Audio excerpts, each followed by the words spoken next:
Thank you. Thousands of power outages are being reported throughout central Indiana following powerful wind gusts.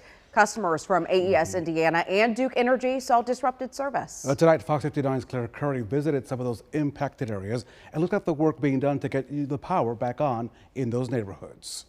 Due to strong winds, power went out here at East 191st Street and Promise Road in Noblesville. Crews here have been hard at work working to get that power back on.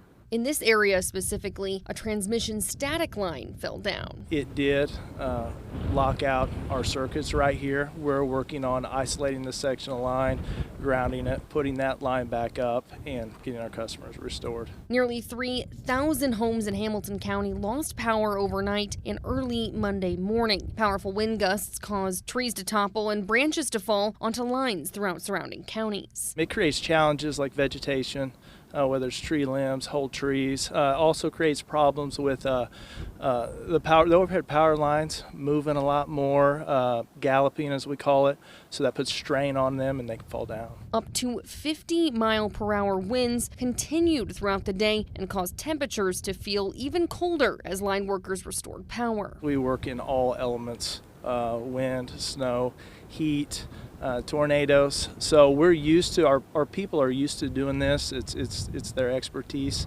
So this is nothing new for us. While both AES and Duke want to restore power in a timely manner for customers, safety is the top priority. They take breaks.